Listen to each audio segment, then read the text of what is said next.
The NBA has faced controversies before, but nothing like this. Over 50 players have now spoken out after federal authorities dropped the bombshell, a nationwide gambling scandal that's left the league in chaos and several of its biggest names facing the unthinkable: prison sentences. What began as whispers of shady bets and suspicious injuries has now turned into the biggest crisis basketball has ever seen. Fans are stunned, sponsors are running for cover, and the NBA itself is fighting to save its reputation. Draymond Green was one of the first to react, and his shock said it all. The outspoken Golden State Warriors star admitted he found out about the scandal in the most unexpected way. He had overslept before practice and rushed to the arena only to be greeted by whispers, cameras, and headlines screaming about arrests and FBI raids. At first, he thought it was just about Terry Rozier, a single player accused of crossing the line. But when he found out that names like Chauncey Billups were also caught up in a mafia-linked gambling ring, the weight of the situation hit him hard.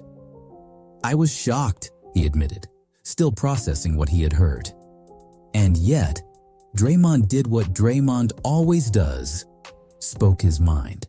Instead of blaming the league's partnerships with betting companies like DraftKings and FanDuel, he defended the business side of things.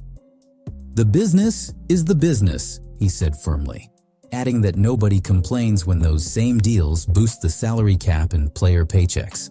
But even he couldn't deny the dark side. Players allegedly faking injuries for profit, fans questioning every move, and trust in the sport crumbling. His solution wasn't to end partnerships, it was to build stronger guardrails to protect the integrity of the game.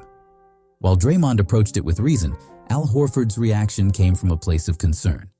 The veteran Celtics big man, known for his calm leadership, said what many players have been afraid to admit: that legal betting has changed the relationship between fans and athletes. What used to be passionate support has, in some cases, turned into personal attacks. When fans lose money because a player misses a few points on a prop bet, that frustration often turns ugly. Horford said he's seen it firsthand: the aggression, the hostility, and the lack of boundaries. He called on the league to protect its players, pointing out the irony that while the NBA profits billions from betting deals, players are the ones who face harassment when the bets go bad.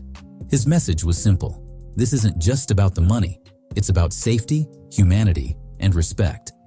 Then came Shaquille O'Neal, and his reaction cut deeper than anyone's.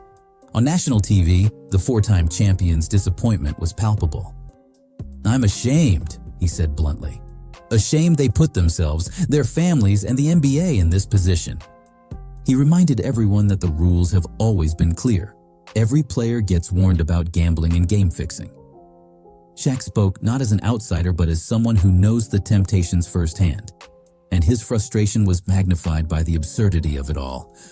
"You're making millions, how much more do you need?" he asked, his voice heavy with disbelief. To him, it wasn't about addiction or ignorance. It was about choices, bad ones that could destroy careers and legacies. He ended his statement with a grim reality check. When the FBI has something, they have you. But if Shaq was disappointed, Charles Barkley was furious. The outspoken Hall of Famer didn't sugarcoat a thing. "These dudes are stupid," he said flat out, shaking his head.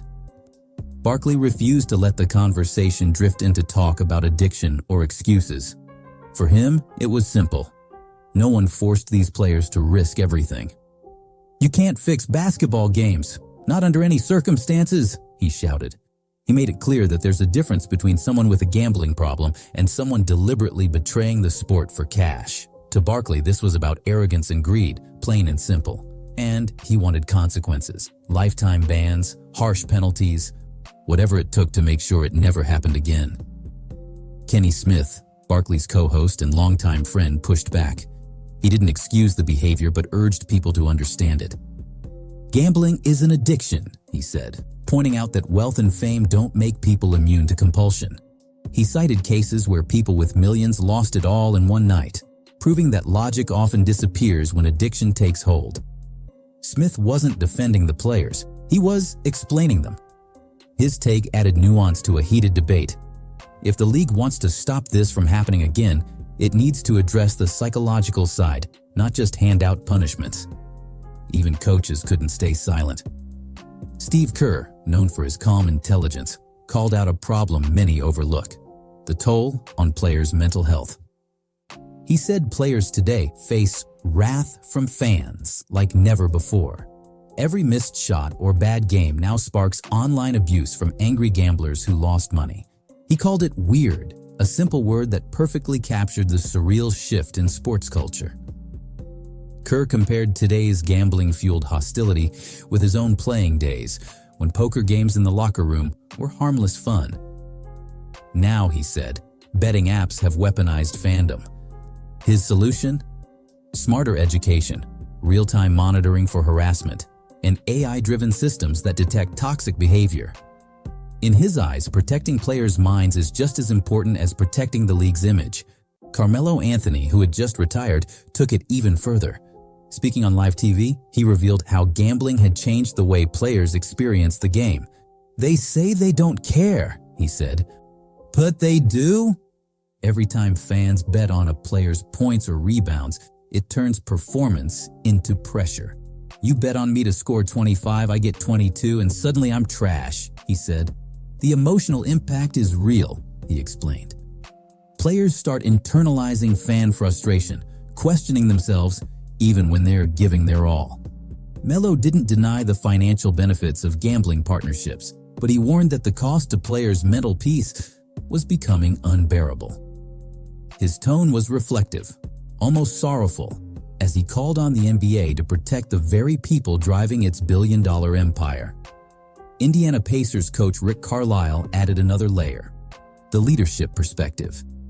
Speaking not just as a coach, but as president of the NBA Coaches Association, Carlisle said the scandal wasn't just a moral failure, it was an institutional one. He knew Chauncey Billups personally and said the whole situation was devastating. But emotion aside, he demanded real reform. He blasted the league's gambling briefings as too little, too late, and called for independent audits of betting partnerships. "We've got to do better," he said. "The lines aren't blurred anymore. They're erased." His words hit hard. Carlisle wasn't blaming technology or the times. He was blaming the system that let this happen under everyone's noses. Meanwhile, J.J. Redick, now coaching the Lakers, faced uncomfortable questions as rumors swirled around the team. One of his players, LeBron James, had been named in documents as an unwitting victim of leaked injury info. Redick's response was controlled but revealing. "We've had 2 meetings already. It's on everyone's mind." Behind the calm exterior, it was clear he was tightening the ship. No more casual conversations about lineups, no more leaks. For a coach trying to protect both veterans and rookies, this scandal became a teachable moment. "We're protecting our house," he said. Redick's comment summed up how serious things had become. This wasn't just about arrests anymore. It was about trust, about keeping the game clean from within. But the most surprising voice came from Gilbert Arenas, the former All-Star who's never been afraid to speak his mind. Arenas claimed he'd seen this coming for months. On his podcast, he said he'd warned people that underground gambling rings were getting too close to the NBA, and after hearing about the arrests, he felt vindicated. "They can't hold me," he joked, referring to his own past brush with similar circles. But beneath the humor was a serious warning. He said the line between friendly games and criminal operations had vanished. "I used to host games myself," he admitted. "It starts as fun, then the wrong people show up." Arenas spoke from experience, saying he had learned just how easy it was for players to get caught in webs they never intended to be part of. His closing words were chilling. "If the NBA doesn't clean this up now, this will happen again, and next time, it'll be worse." And that's what makes this moment so historic. It's not just about who got caught. It's about what the league does next, because this isn't a single mistake. It's a symptom of a system that blurred the lines between entertainment, business, and temptation. Players, coaches, and fans are now caught in a world where every shot, every substitution, every injury update might mean money won or lost. The NBA has built a global empire, but now that empire is being tested. Can it protect its integrity while still embracing the billions that gambling brings in? The answer could determine not just the future of the league, but the future of sports itself.